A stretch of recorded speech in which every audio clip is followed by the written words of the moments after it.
You're listening to Keeping Up with the Knights, a podcast for the faculty and staff at Steele High School, allowing them to connect outside of the classroom. Teacher, coach, mentor, and speaker Michael Herrera, a past District Teacher of the Year, will sit down with fellow teachers and bring their stories to life. Sit back, relax, and enjoy these stories as they unfold on this episode of Keeping Up with the Knights.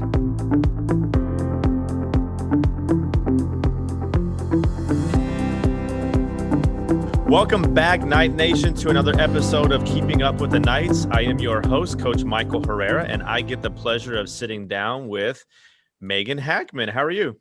Awesome. Thank you for taking some time out of your day to visit with me. I'm going to start off with what I call bell ringers. 5 quick questions that I'll ask you, and then you'll shoot 5 back at me, and then we'll dive into the podcast. So question number 1 is always the same for me. If you've listened before, you've heard the question that you get to answer. If you were to go back in time and high-five yourself for something that you did, what would that be and why? I would say that after I graduated college, I moved to Utah to pursue my relationship with my boyfriend, which is now my husband.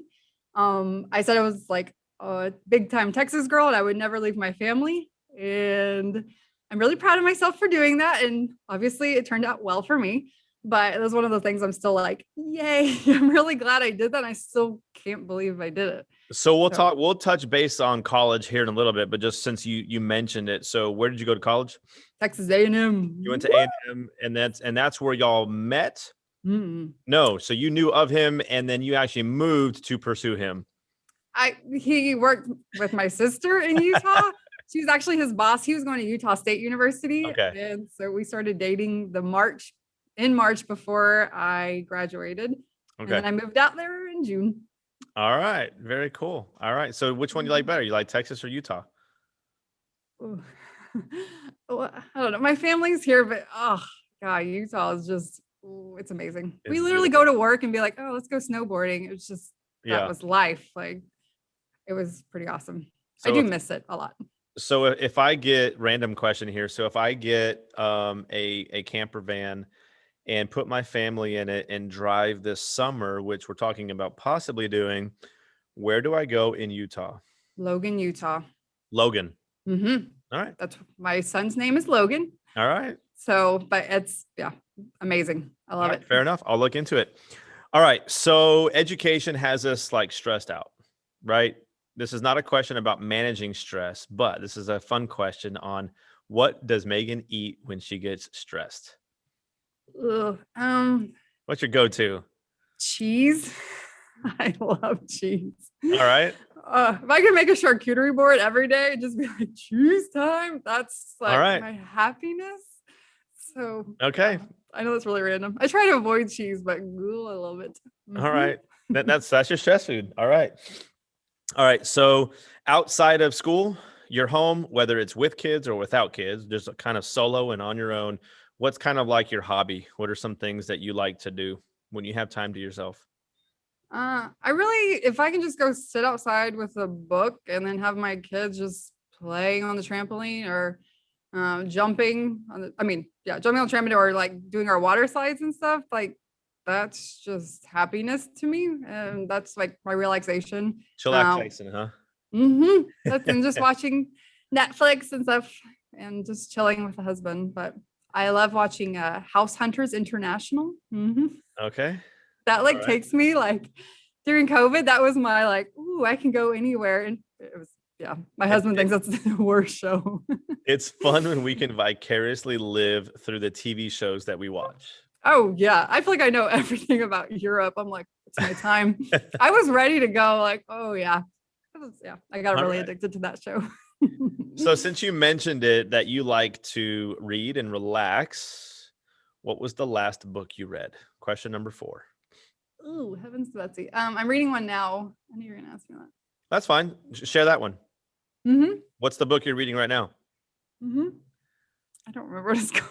I read it last night, but I don't remember what it's called. Did you just start it?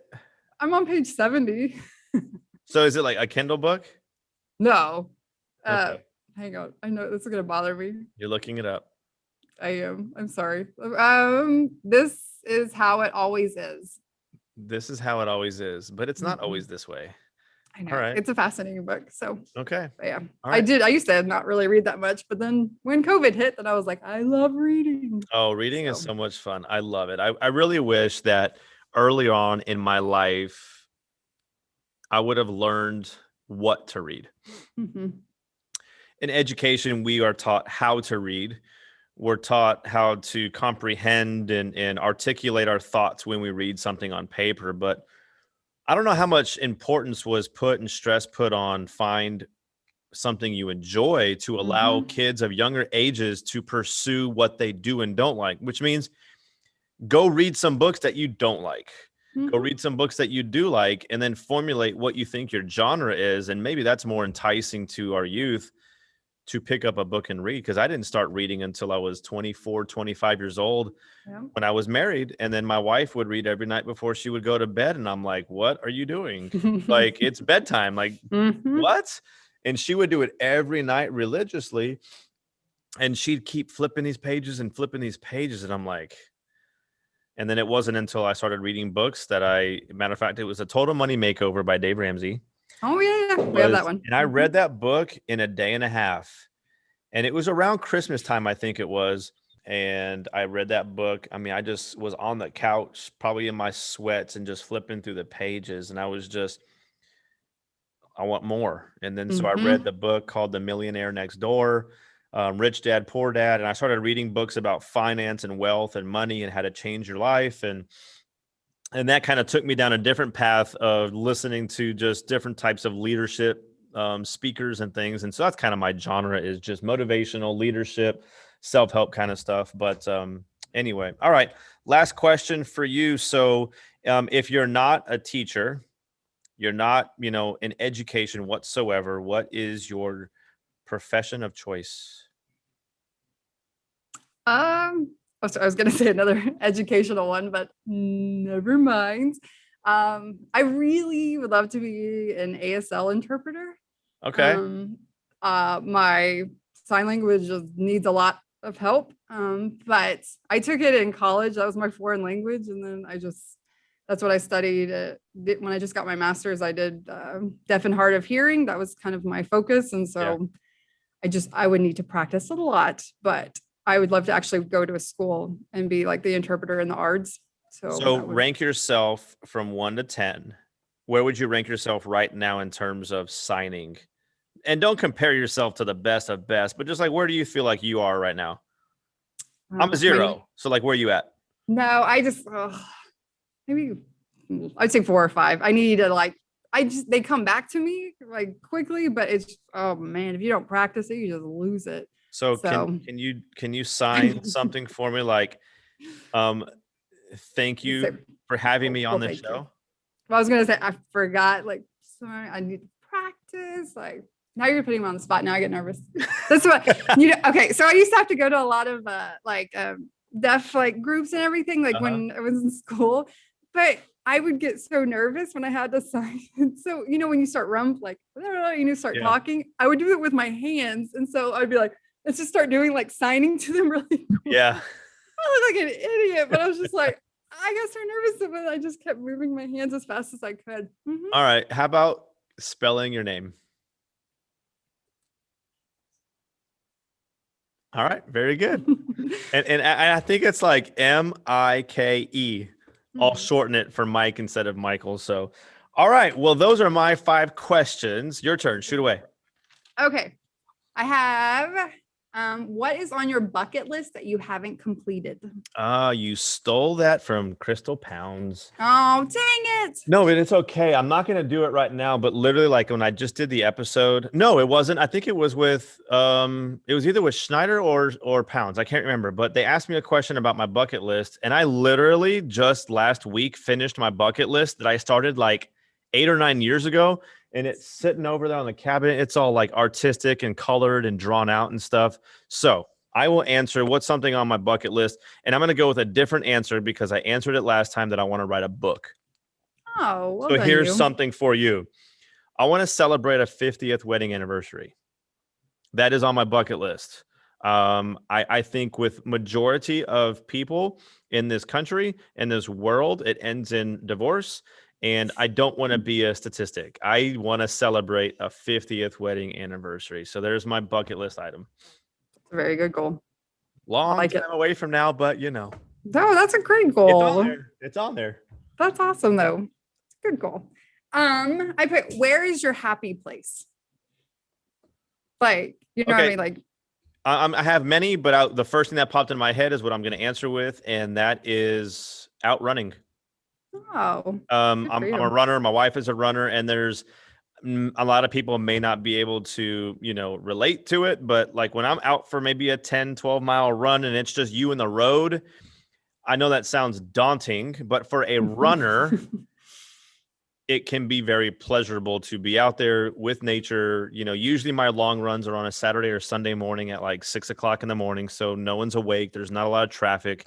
The deer are out, the sun's rising. There's like this mist and dew on the ground. It's kind of peaceful. It's serene. You put your headphones on, you listen to your music, and you just take off.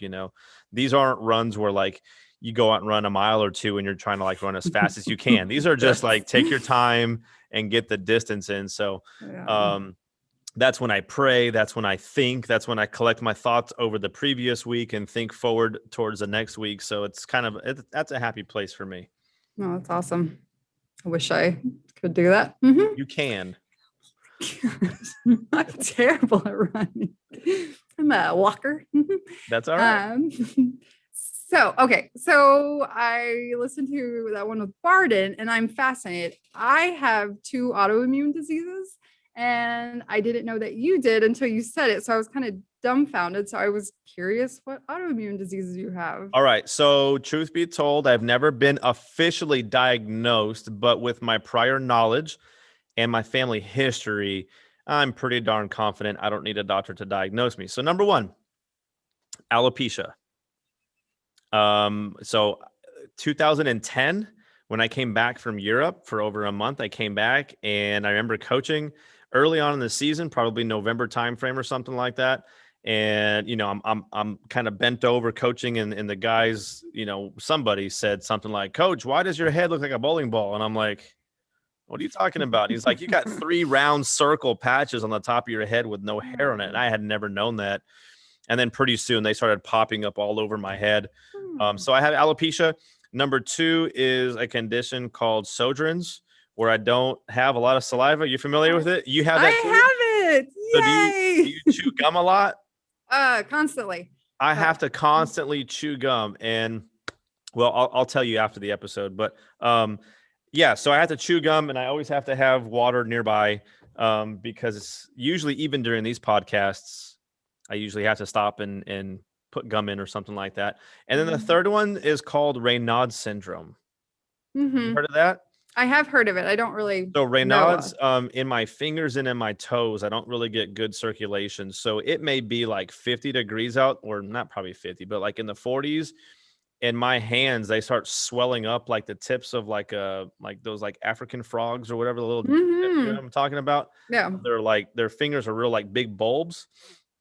And they swell up and they hurt, and then my fingers start cracking, and it's my fingers and my toes. So I'm usually seen wearing gloves, and you're like, "Why is that guy wearing gloves?" But like, it's painful, just poor circulation. So those are the 3 that I'm aware of. Yeah. Yeah. You're so lucky. Random question, and no one's ever asked me that before. So there you go. I have rheumatoid arthritis. That's my other fun one. I love it. Granddaddy of them all, huh? Love it. Yeah. That's okay. But I'm really proud of you though, because you were really active. So I'm like, so you're doing really well. I'm trying. God, I'm always like, God, how does he do so much? Okay. Are you a morning person or a night owl? Ooh, neither. Morning, if I'm going out for a run, I have no problem typically waking up at 5:30 to go meet a group of people to go marathon train. Okay. That's just kind of what us crazy marathon people do. But no. So for example, like my wife, she can wake up at 4 o'clock, go out for an 8-mile run, come home, take a shower, get ready for work and leave. And I'm still in bed. I choose not to. I think we all have it within us to do it. And I really wish I was a morning person, because I would get up and I'd work out and run and do all that stuff before school.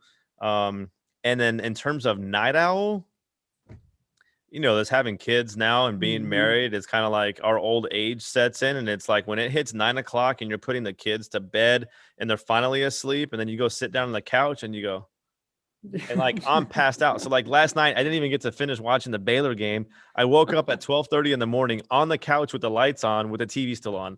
Like, so I'm neither. That's funny. Oh, I have to go to bed early. Oh no, they make fun of me. I'm like 9:00. I'm done. What is the best Christmas present you've ever received? Okay. Again, I'm going with the theme of what's the first thing that pops in my mind. So this may not be the best, but it's probably the most memorable. When I was little, 5-6 years old, my parents had just officially split and were, getting a divorce. And I know that's a bad thing, but my uncle at the time, my mom's brother, was very wealthy at the time. And I mean, you walked down the hallway, the presents were literally coming from one side of the living room all the way into the hallway. Like you couldn't walk any further. And there was bikes. The Nintendo had just come out. Like it was just, we had scooters, bikes, Cabbage Patch, dolls, Care Bears, whatever it was back then in the early 80s. Like we had it for that Christmas, and it was just the best Christmas ever. A very materialistic answer, but as a child, when you're going through something like that, that sense of positivity and excitement that we had is probably a Christmas that all 5 of us in my family remember. So there you go. Okay. The gift of love. That's a good gift. I think those are your 5, right? Yes, sir. All right. So let's do this. Let's dive into the podcast. I always like to start. Obviously, I wanted to do this podcast to get to know the people that I work with. And I feel like if we can get to know each other on a personal level and connect outside of the classroom, then that builds and helps, maintain the culture that we have at the school. So a lot of the times, like we know each other. I know you by face, I know you by name, but like I don't know your story. So just kind of talk to us a little bit about like where you grew up, and what your childhood life was like. So I grew up in Corpus Christi till 3rd grade. And then I moved to the huge town of Medina between Bandera and Kerrville. And so I was there from 4th grade, and then I stayed there till I graduated. There was about 300 kids, K through 12. It was all just one school. I graduated with 17 kids. I loved every single minute of it. It was just great. My family is amazing. My dad was my principal all through elementary and junior high. I think he left when I got to high school. So that was fun. I actually did like having him as my principal. I was called the principal's daughter on multiple occasions. So you're a beau. Yes. Yeah. So it was fun. But yeah, I had a great childhood. I have a brother and sister, and I love them to pieces. We play a lot of games, and they're still my life. Like that's everything for me. How old and what are their names? My sister is 2 years older, so she's 37. Her name's Amanda, and then I have my brother who is 31, and his name is Tyler. All right. So, but no, they were amazing. So I had a great childhood. So, but no, I loved small school. It was fabulous. But and then I went to high school or what middle school? What schools did you go to? It was just called Medina. Medina K-12? Medina ISD. That's all right. what it's called. Okay. Literally, it was all connected. It was all connected. Okay. So, yeah. One big building or more buildings? You would have like a crosswalk to get to one side, but you could go to elementary and never have to like just get off the crosswalk. So K through 12. That's where you went. For all those years. 4 through 12. That was 4 through 12. Yeah. Okay. You dated the same guys over and over because there's not many to choose from. Yeah. So now I loved it though. But going to A&M was a little tough. Like my first class was 300 students, and I remember just like, I died. Like freshman year was kind of tough because I was kind of used to being like, I'm always here. Everybody knows me. And then nobody knew me. So That's a fantastic thing though. Yeah, but it was hard. I don't know. You just kind of feel like you're like, all right, I'm on top. And then you're like, no, no. So, But you seem like a pretty sociable person though. So like, were you introverted or like extroverted? Like, did you get out there and meet people, or did you kind of keep to yourself in your dorm room? we ended up getting a house because my sister went there and then later my brother went there. And so I lived with her. And so it was good. But then I just kind of ended up hanging out with her friends. And then every once in a while I'd meet people in class, but I still had my boyfriend from high school into college. So then I was a lot more introverted than I normally am my freshman year. And so then after, I feel like my junior and senior year, I was just like, I love college, but it just took a while. So that's okay. But so let's back it up to more like maybe middle school, high school. What were some things were you an athlete? Did you dance? Did you cheer? Like, what were some of the clubs, things that you did when you were in school? Well, the lovely side of being a tiny school is you can do absolutely everything. So I was always played volleyball, basketball. I did cheerleading from middle school to high school every year. I did golf 1 year for funsies. I did one. All right, lowest score. Ooh, God, you remember? No. I did cheat, and I never cheat. And I remember once they teamed me up with one of my teammates that was at my school, and I remember the first we hit it, it was terrible. So we're like, no, let's just do another one. So yeah, I normally don't cheat, but I did. But yeah, I enjoy golf, but it was just wanted to try it. But no, and I did one act play, student council, Business Professionals of America. I just pretty much anything I could sign up for. I was like, let's do it. There you go. So, now, okay. So the question is it presented the opportunity to try everything. What did you remain consistent at? Or did you do that like every single year? The only thing I didn't do was golf. But okay. I did track for 2 years, and then my legs grew. I just developed. And so then I was like, I'm not as fast as I used to be. So I was like, I'm just going to say volleyball was my passion. So, I really enjoyed basketball, but so I just stuck with those all 4 years, and cheerleading. That was going to be my next question is like, out of all of that, what was like your favorite? So volleyball was your go-to. So position wise, what position did you play? I was actually setter, and then I usually did middle hitter or right hitter. So I just, I loved it. So it was fun. So then, obviously you go from small community to small city, yet large school. First of all, what took you to A&M academically, and what'd you study while you were there? And maybe any kind of, moments in college that you're willing to share.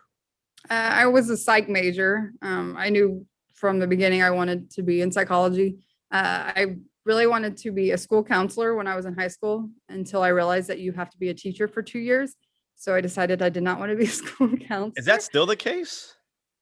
I think so. I'm not sure. I really don't know. But I was like, heck no, I'm not being a teacher. Yeah.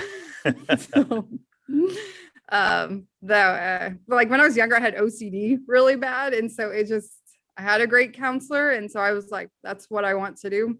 And so when I went to A&M, I was already like, I'm doing psychology, even though I had never actually taken a psychology class because that was not offered in Medina.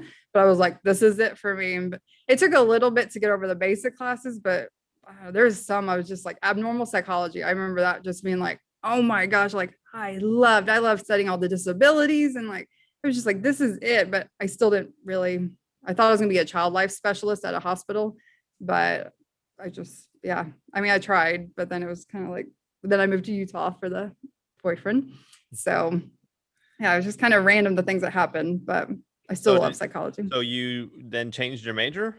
Oh no, I continued psychology. You kept it. I was going to be I left planning on being a child life specialist. I had done I volunteered a little bit during college. And then I was actually looking in Salt Lake City to try to do like an internship, but it was quite difficult to get in with that whole thing. So I just knew I wanted to kind of work with kids and stuff. So So So what was like one of your most memorable moments there at A&M? that is a great question. I'm trying to think. I'm trying to think of very appropriate answers. Yeah, let's leave maybe the partying. Let's leave some of that out of I it. actually thought of ring dunk. I was like, that's a great moment. No, I just honestly I met some amazing friends that I worked at Kids Club, was just an after school program, and they became like my lifelong friends. And just, every night we played cards, we just stay up talking, those are those, I don't know. It's just, I always thought, you're like, oh, these high school friends will be your friends for the rest of your life. You're like, you'll never make that. And then you get to college, you're like, these friends are amazing. And so we had great nights of just hanging out, playing spoons, card games. Oh, yeah. that game. Yeah. So it's just, it was a lot of just funny, silly moments in life. The sense of freedom, being a college student and being on your own, where you think like, and I'm not trying to downplay anything because I agree with you wholeheartedly. I remember those times of, going to someone's house or apartment and doing nothing, maybe playing cards, maybe watching Friends or, whatever. It didn't really matter. It was just, you kind of felt like, I'm a young adult, and you're kind of doing your thing and when you want and how you want to do it. And those are certainly some good times for sure. All right. So you graduate from A&M. What year is it? 2008. 2008. You graduate from A&M and then press play. What happened next? We went to Utah. Okay. I actually got a job at a eating disorder facility for women. That was a fascinating job. And so I worked there. They were like 16 and up. And so you pretty much just hung with them all day, every day. You just can't really leave them. That was I really love that job. And then I worked at a childcare center at a hospital. So we had actually all the doctors' kids, and there were some most amazing women I ever worked with there. I love them to pieces. And then in next March, I was engaged to JJ or Jeff.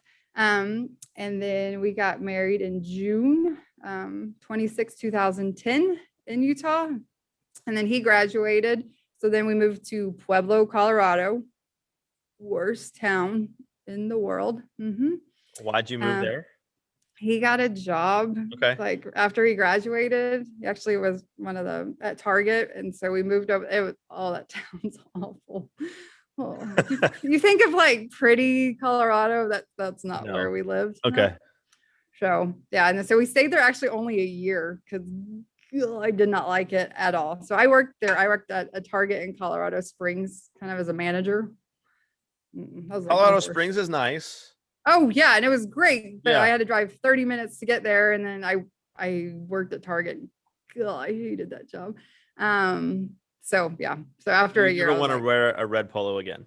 No. Oh my! I have so many khakis in red. And you know what's funny is I don't remember the last time I've worn khakis, but that's how much I'm like, oh, I just hate khakis. Like, So yeah. Well, you could always be Megan with State Farm. Get out your khakis in your red goals. Yeah. Goals. No, I'm good. You could be the next person. You can take over. What's her name? Flo or whatever her name is from Progressive, or the AT&T chick. You never know. They're not annoying at all. No. All right. So you're in Colorado Springs. Again, fast forward. Okay. So where does your educational journey begin? And how did you, end up here? What steps along the way?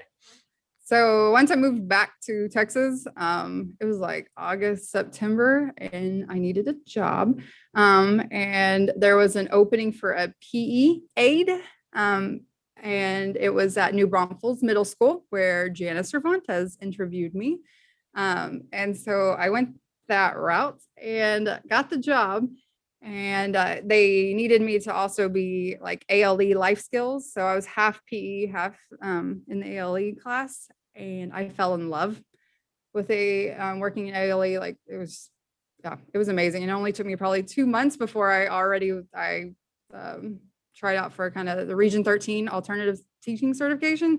And so I went to Austin for the rest of the year, and then finished that. And then it's funny too. And then Jeremy Matthews was my, the assistant principal that was actually over me while I was getting my certification. So he was the one that was having to watch me and do all that stuff.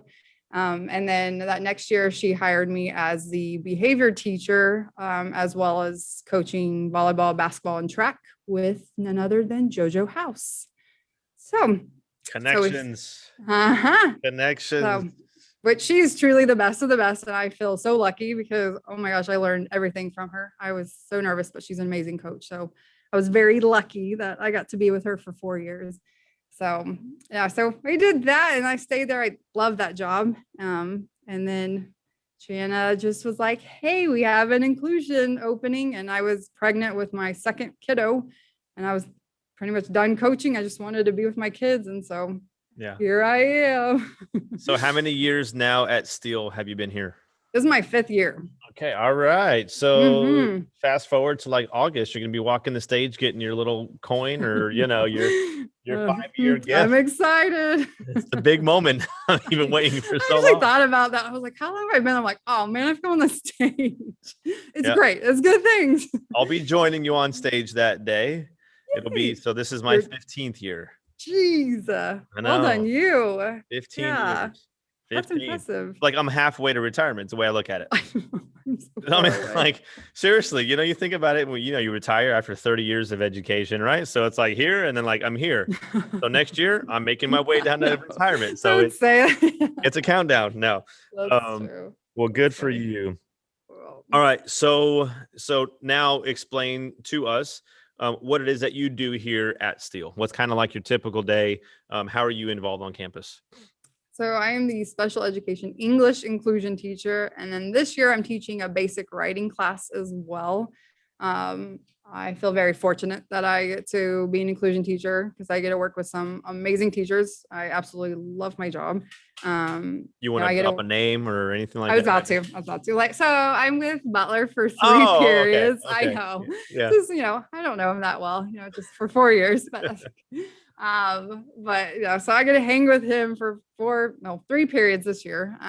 But I love it. So I just go around and pretty much just make sure all my kiddos and gen ed kiddos here, everybody's just focused and staying on task and doing their work. Or sometimes I'm modifying. And then I get to work with Coach Locke, 7th period, which is also awesome. So I love it. I just love that I get to work with teachers and just kind of see and then just kind of go and do my thing. So that's what Butler always makes fun of me. He's like, just go, just do whatever you want. I'm like, okay. So it's like, in my class, I don't have an inclusion teacher. I'm not accustomed to having that kind of support in the classroom. But when you just said that, it made me think of all the students that I have throughout my day. And being a coach, I have a half day schedule. I'm teaching in the morning and I've got athletics in the afternoon. But even within my 4 periods that I teach, you can probably pick a name out of each class period that you consider like your little baby, right? You're like, you watch them, you want to groom them, you want to make sure that they're, they go off to the next period class and they hold their hand and check on their grades and how's your home life and those individual personable conversations that you're afforded to be able to have. I can see the blessing in your job and your experience of what you get to do, because if I could leave and go follow a kid per se in each one of my periods for the day and make sure they're okay, get their back when they're, down on themselves or just feeling the pressure and the anxiety of education for these kids. How awesome would it be for me to be able to do that instead of just during the period when I see them, you know? So what a great opportunity that you have in your position and role at Steele High School. What's kind of like, what's like the prideful moment of your day? I honestly, I'll tell you, so I have, a caseload about 1 or 22 kids. And I have one student that I met, a little later on, we got her stuff a little later on. And I remember meeting her and she was just wouldn't make eye contact, the quietest, her grades were suffering. Everything was just terrible. And I just remember thinking, oh, she's going to be a tough one. Cause obviously I'm pretty all the time. Yeah. And so I had to be okay, reel it in just a little bit. And now if you see this child, like she is oh my gosh, like full of energy. I mean, constantly talking. Now it's just, and I mean, I see her every day, but those are those moments that I'm like, oh my gosh, like not saying like, woo me, but like, I don't know if I hadn't like kind of came in and just been like, hey girl, I'm here for you. Like, and then I don't know if she would have changed because, I know like talking to her parents stuff, she is an extremely shy child, but now you'd be like, no, she's not like, but I think it just takes that time. But I think she needed someone just to be like, hey, I'm here always. Like, I'm not going anywhere. So, Right.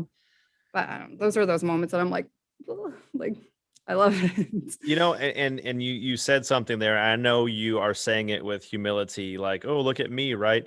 We're not wired to do that kind of stuff, right? We don't want the pat on the back per se, but obviously it's okay. You can pat yourself on the back, right? I mean, because ultimately that's what gets you going and waking up for the next day to repeat that, and then maybe you get smacked in the face and, maybe they shut down again that day. And then, and that kind of gets you, it re-energizes you and refocuses what you need to be doing and get ready for the next day. And then when you are able to connect to that kid again, that next day, there's that aha, like, yay, pat yourself on the back again. So you need to. We are always taught in education to give positive reinforcement to our kids, but other than other people giving us as teachers positive reinforcement, which I get, okay, you got to do it to yourself too. You got to you have to have your marks and your check boxes that I'm staying on my mission. You know what I mean? Like for me, teaching health science. Okay, I'm going to teach health science every single day. They may learn it, they may not learn it. But what am I in charge of? Like what's my mission? What's my why? Which is what we're going to get to in just a second. And it has nothing to do with my content. Yeah. My why statement has nothing to do. It doesn't matter if I taught English, history, social studies, CTE, it doesn't matter. That's not going to change my mission. And so for us as teachers and educators, we've got to be able to pat ourselves on the back and know when we're doing it right, But so since I mentioned it, what is your why? Why are you in education as opposed to maybe quitting and taking on, a leadership role at Target or something? jokes. Yeah. So, I mean, like what, you know what I mean? Like, so what's your why? Why are you in education? I mean, I love this job. I feel like I'm meant to be here because I feel like I am here to be a cheerleader for those students that don't always get the cheering, the ones that are not turning in, and just the ones that are always sitting in the back. But I am there for those kids. Like, I feel like I am their hope. And so, I mean, I might sound corny, but I feel like, I can't tell you how many times I've done high kicks or spirit fingers, like, because I'm like, you passed that test, I'm like, but I feel like they need that, and just, I like that goofy side. I love being like, I hope I'm like their sunshine, every day that they're like, oh my gosh. Cause I don't know. I feel like I have to be that energy for those students that really just don't have that. I want them to leave high school and just be like, like Miss Hackman, she was crazy, but I know she cared about me. Like, right. I don't know. I hope that's all of them. Like they leave and being like, yep, somebody really cared about me. And I love it. Like, I just hope that's what they all think. So. Well, there's a lot of value in being corny. So, so when you were talking right there, I kid you not, like I got the goosebumps and I wanted to take the microphone and like just drop it because you had a mic drop moment right there. No, but to be as cliche as possible, to be someone's cheerleader, man, what an empowering concept that is. If we each take that advice to our classrooms, whatever job you have on campus here. And honestly, like, I don't care if you're a custodian, a teacher, an administrator, cafeteria worker, nurse, doesn't matter. Each one of us every single day has an opportunity to impact a kid. A kid. That's it. Just a kid. And you never know those moments when they're right in front of you, though, like seize the opportunity. Be there for that kid. So I'm going to share a little quick story with you. It's one of those like where I pat myself on the back for it because it's intentional. Like, I thrive for opportunities to contact parents at home for when kids do something right. Oh, that's awesome.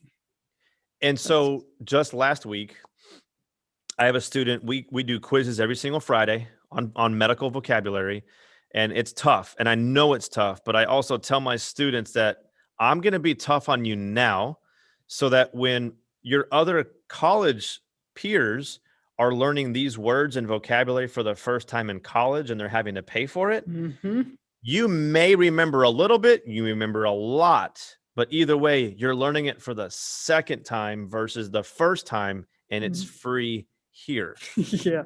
So with that being said, I have a student who struggles, and she typically doesn't do very well on her quizzes.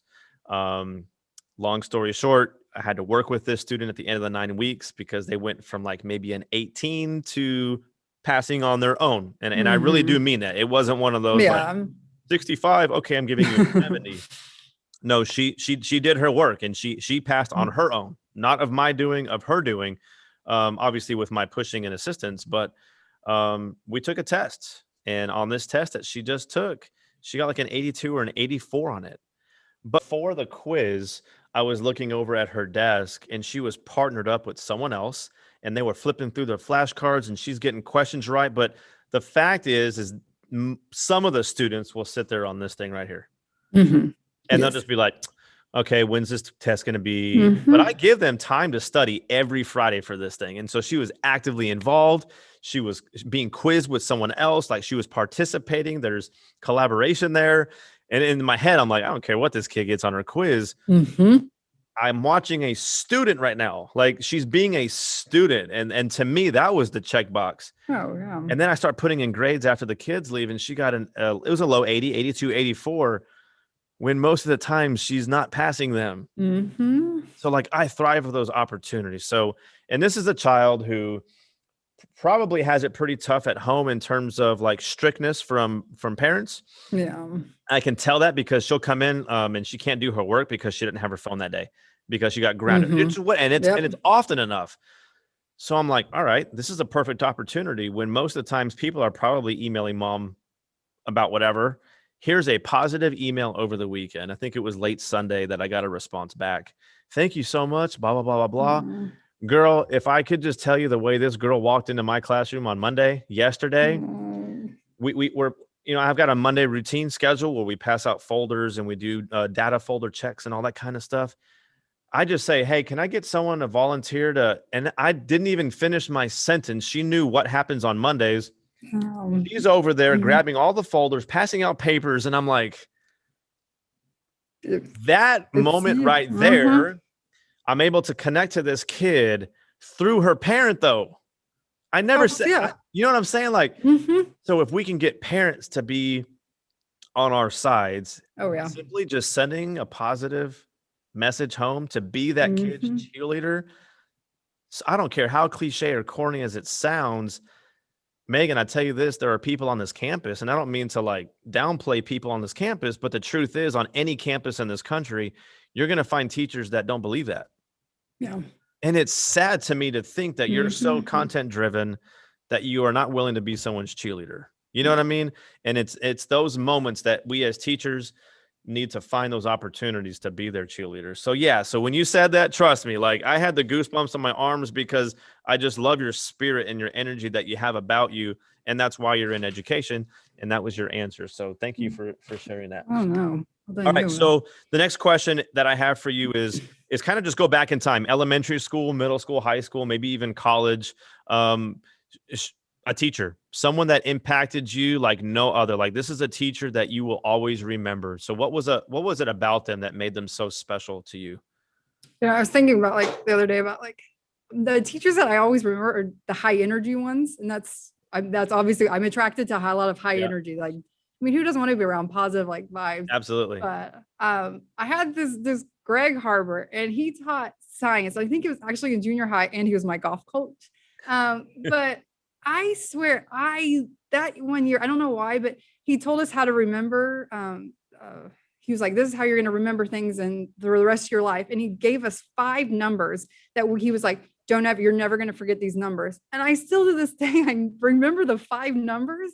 I'm like, God, but what are the numbers? 1, 5, 11, 12, and 24. I know it's so random, but it's like, but you know, those, I'm like, he stuck with me, but I loved science that year. I don't like science anymore, but I loved it. Like when he taught, oh my gosh, I ate it up.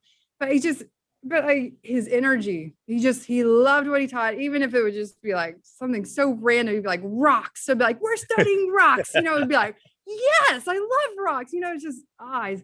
I don't know. There's something about him, but I actually, not too long ago, we met up for like lunch, like my husband and I and him, and I told him, I said, I still remember those numbers you told me, it's just, but I feel like, I don't know, I can't really tell you about that any other teacher, but God, I don't know. It's just funny. He loved what he did, and he just always was happy. So have you personally always had this aura and spirit about you? Yeah. Yeah. I feel like I've always been just pretty like, I Are your siblings like that? Mm-hmm. No, Okay. like, oh yeah. No, we're pretty like, woo, family. Like, you meet my dad too. So even your parents? Oh yeah. My dad is very outgoing. Like, when he walks into a room, like, All right. he's one of those like, I'm here. Like, that's him. But I don't know. I'm like, I hate being mad. I hate being sad. I hate being stressed. Like, Yes. I will do anything not to feel that way. And I really just want to live in this like happy bubble at all times. I know it's not realistic, but God, I will always try. No, you know what? I disagree with you. I think it is realistic, because I think we all have our moments where stress gets the best of us.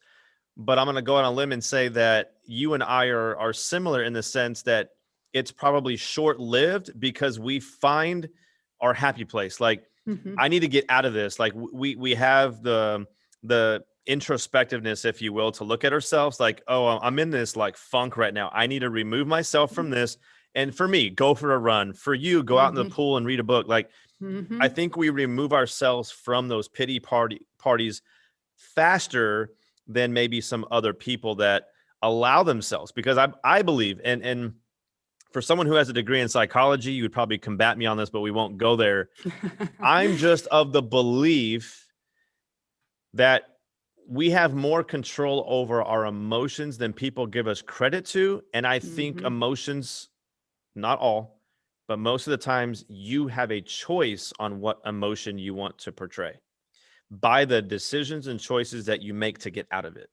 Absolutely. I'm sad. I have my moments. I have my stressful moments, but it's what I choose to do to get out of those moments, to be a positive, happy vibe, optimistic kind of person, because I don't like negative Nancy's, and I don't like people who have pity parties and feel sorry for themselves. That's kind of where I lose my cool a little bit and my patience, because I don't think that way. Now I'm going to have the patience and the empathy, for the child at the moment. Oh yeah. But I want to try to get them to realize that you're in control. Like, you can change this. So awesome. Well, I like to be a fly on the wall when the Hackmans are together.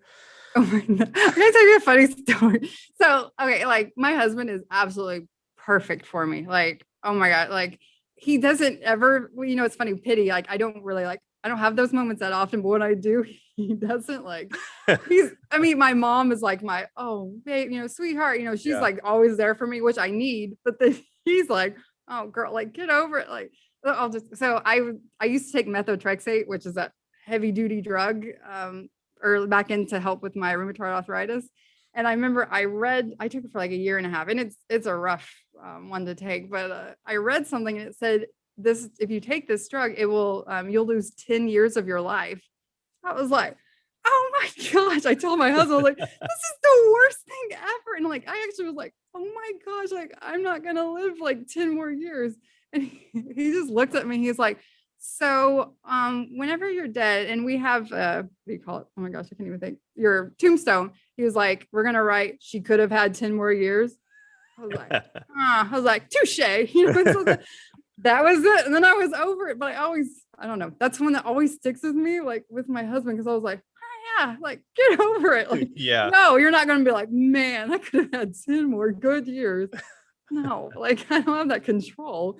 But yeah, so that's he doesn't let me pity, which is great, because I don't need to do that. So yeah, well, I won't go there, but all right. Okay, so far in your educational journey, can you share a pivotal moment that's kind of impacted you, like a story that you'll never forget? Like, again, like maybe a student story, obviously without mentioning their name, something that has totally rocked your world and will always be in the back of your head somewhere. There's probably many. It's so funny. I'm trying to think of pivotal, but it's all I can think of.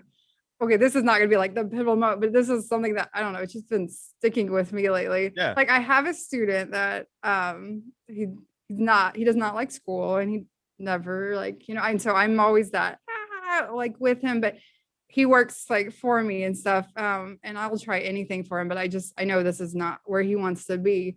And sometimes I worry that I come across too like, ooh, because that's not his personality. But he like just the other day, he generally like looked at me, and I was been like, okay, I printed off all your stuff, so like let's do this. And he just looked at me and goes, "You're a really good person." I was like, you're like, I didn't even know how to take that, because you're just like, oh my, like, I don't know. I was really like awkward with it. I was like, oh my gosh, thanks. But inside I was like, oh, like I just wanted to cry and be like, oh, like, it's just, but I felt, even though sometimes you're like, I don't think I'm really getting through to him, but then it's just, he said those things. I'm like, like, I mean something to you. And so it just, I don't know. Those are those moments that I'm like, I'm never going to forget this. And that's kind of like how I define success for me is, never by scores on tests and academic success, the way that we think of it, and the way students think of, being 100 student versus a 70 student. Like you're both successful in your own ways, right? Mm-hmm. But it's the moments that happen later down the road when a student can verbalize that, because I don't know the student and I don't know how verbal he is or is not. But the fact is he was still driven to the point to say something and do something about it. Mm-hmm. And that wouldn't have come on day one. No. Talking about books, I'm reading the book Atomic Habits right now. I don't know if you've heard of that book or not. But obviously what the word atom means, right? So the tiniest of particles and habits, what you repeatedly do. It's not these drastic big things that we do that end up with this magnificent result.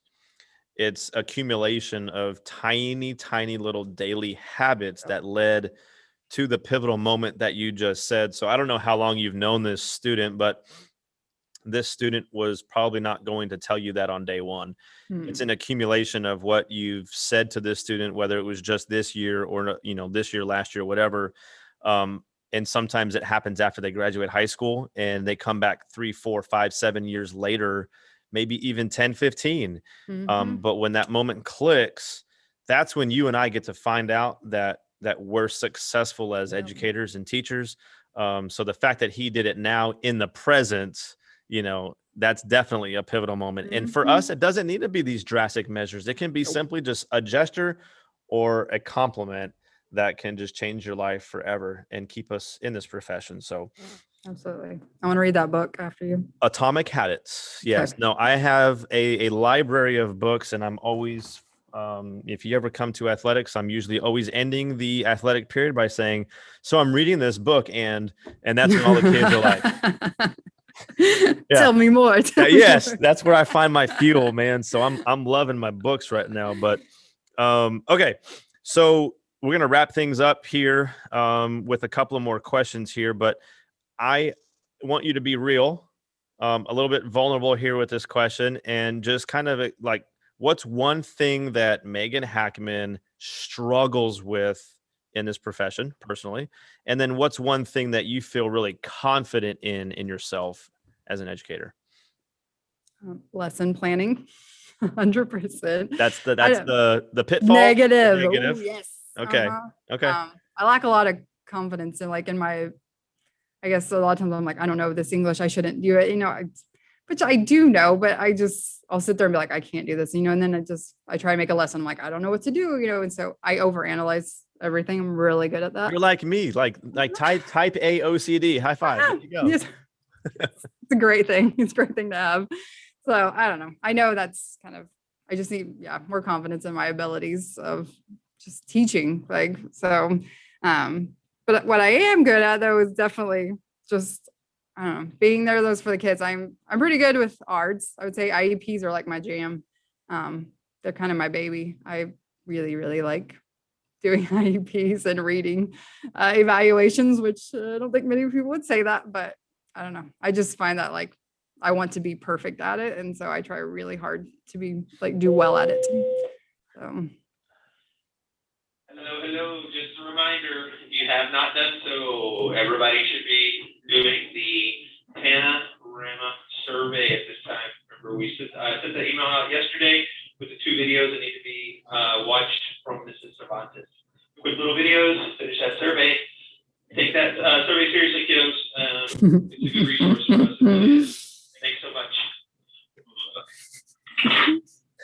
He has not changed in the 10 years that I've known him. He's always been like that.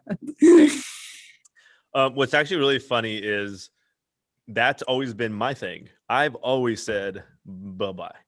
No way. So I've known Matthews when he was first here as a soccer coach, and then he left, and then he came back.